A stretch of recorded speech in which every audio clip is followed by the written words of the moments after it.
Aujourd'hui, je veux mettre l'accent sur une technique pourtant simple, facile, qu'on enseigne à tous les débutants, mais qui est super efficace. On la retrouve dans les katas de base, supérieurs, dans les kions, dans les pivots. Alors, t'as trouvé? Je parle du Mawate. Tu sais, cette technique ici, que tu retrouves dans le kata Eian Shudan, Eian Idan, Eian Sandan, Eian Godan, Basaidai, Kankudai, Nijusho, Kankusho, Gojusho, Untsu, etc., etc. Pourtant, on nous l'apprend quand on est débutant. Alors, si tu veux te perfectionner, c'est le moment de l'optimiser. Je vais te montrer tout le processus de base concernant tout le bas du corps. Et à la fin de cette vidéo, tu auras tous les éléments nécessaires pour être fort et dynamique d'en bas. Ensuite, tu n'auras plus qu'à développer le haut en fonction de tes katas. Mais avant de commencer, si tu veux aller plus loin dans ta pratique du karaté, je te propose notre formation gratuite que je te mets en descriptif sous la vidéo, qui va t'apprendre toute la notion de déplacement, de technique de base, de vitesse, d'explosivité, en te fatiguant le moins possible et en étant performant. Et en plus, tu gagneras en technique. Donc je te mets le lien sous le descriptif, sous la vidéo. Allez, c'est parti, go! Alors, tu l'auras compris, quand on parle du Mawate, on va parler de pivot ou de changement de direction. Ce changement de direction, on va l'avoir au départ de la position Zenkutsu, on peut l'avoir au départ d'une position Kokutsu, on peut l'avoir du départ d'une position Kibadashi, mais tu verras, le principe reste le même. Donc, je vais te montrer toutes les étapes nécessaires de manière à optimiser ce mouvement, spécialement sur le bas du corps. Quand on apprend le Mawate, quand on est débutant, on nous apprend tout simplement, je te le montre de dos, on décale la jambe arrière et après on pivote. Sauf que du débutant ou même des personnes confirmées, qu'est-ce qu'on voit? Le plus souvent, on voit ça. Sauf que, en utilisant le processus uniquement de coordination pied-point, bien évidemment, quand je vais accélérer, ça risque d'être source de déséquilibre.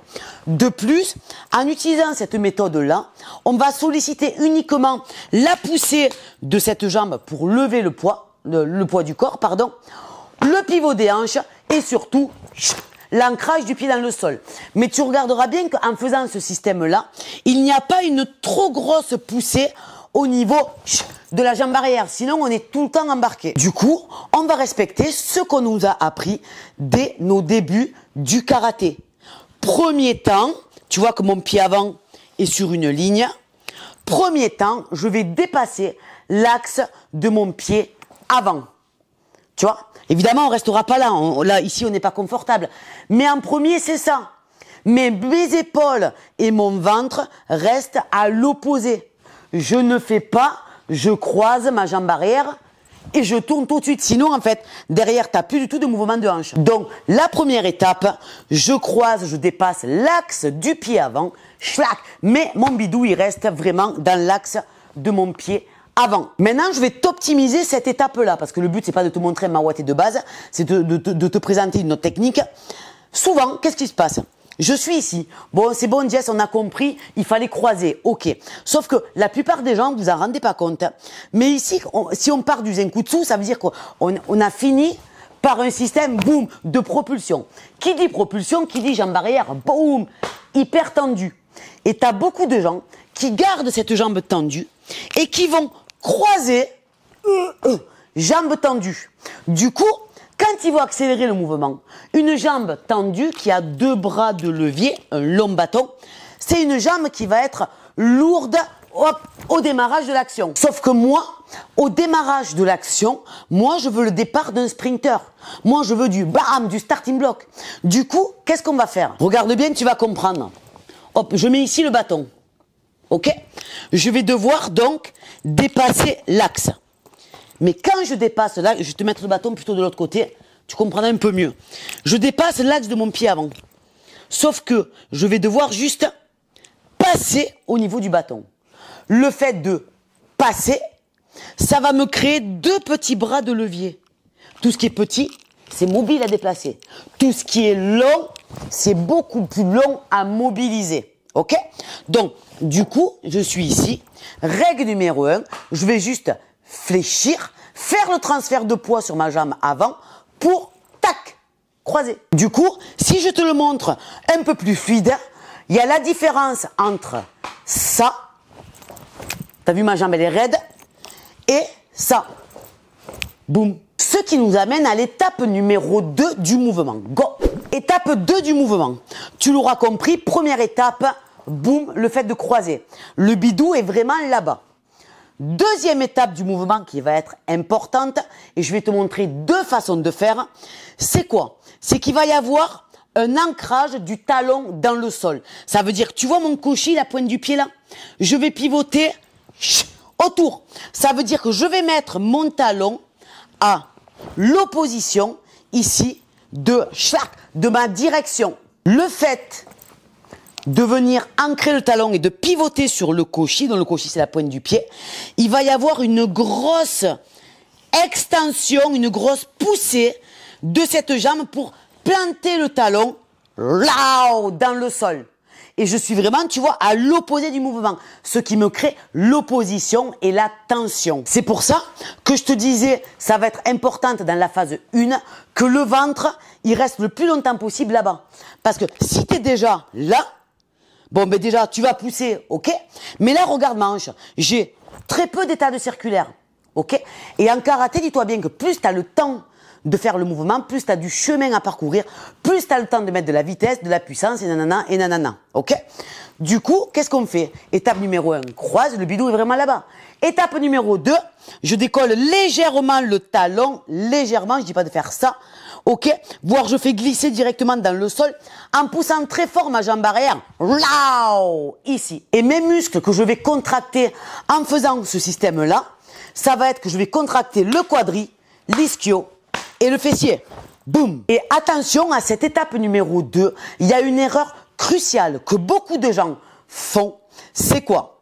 C'est que tout simplement, quand je suis ici, les gens vont tellement pousser, ils ont tellement compris qu'il fallait fermer les hanches, que du coup ils vont trop fermer les hanches. Hop là, tu vois, je tombe.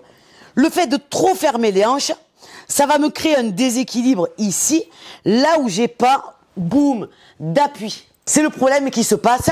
Je te donne un exemple dans le kata et Yan Shudan, d'accord, qui ici, ça va faire 1. Si toutes mes hanches, je le mets tout de même côté, qu'est-ce qui va se passer? Hop là, je me crée un déséquilibre. Alors que les hanches, d'accord, je pousse très fort, mais mes hanches vont rester vers toi, boum, vers la caméra. Tu vois, comme si j'avais ici, je te le montre, tu vas comprendre. C'est que mon corps, c'est le bâton. Je suis ici. Bon ben voilà, je pivote juste en ancrant le talon dans le sol, en tendant ma jambe arrière. Mais regarde, mon bidou va tourner, boum, autour de ce bâton. Tu vois, c'est vraiment ce système-là. Mes hanches, elles restent là-bas. Mes hanches, elles font pas ça et elles font pas ça. Après, il y a le fameux débat de gens qui disent non, non, non, c'est faux, tirette d'alarme, c'est incroyable, c'est faux, c'est faux, c'est faux. Mais c'est faux de quoi? Je te montre. Moi, je t'ai proposé pivot sur le cochis. Donc, c'est le talon qui recule. Tu as des gens qui disent non, non, l'inertie, il faut absolument qu'elle aille devant, il ne faut pas qu'elle aille derrière. Ok. Du coup, on nous propose, dans la phase numéro 2, de planter le talon dans le sol et du coup, d'amener la pointe des pieds, boum, vers l'avant. Ça, c'est une deuxième version. Dis-toi bien qu'il n'y a ni l'une ni l'autre qui est vraie ou qui est fausse. À un moment donné, ça va dépendre de ta pratique, ça va dépendre des mouvements dans ton kata, ça va dépendre de ta situation, si tu es stable ou instable. L'inconvénient que je trouve à cette méthode-là, mais c'est moi et c'est personnel, il y en a très bien, moi je le vois quand on fait des stages, il y en a très bien qui tournent sur le talon et ça leur va super bien. Donc, je ne leur change pas. Je dis pas, ouais, Dia, c'est ça, elles font ça, alors ce que tu fais, c'est faux. Non. Tant du moment où ça fonctionne, on laisse. Après, tu as des gens qui vont prôner le 1 et après le 2. La version numéro 1 sur le talon et la version numéro 2. Tu vois? Et l'inconvénient que moi je trouve personnellement, c'est que si je pivote sur le talon, qu'est-ce qui se passe?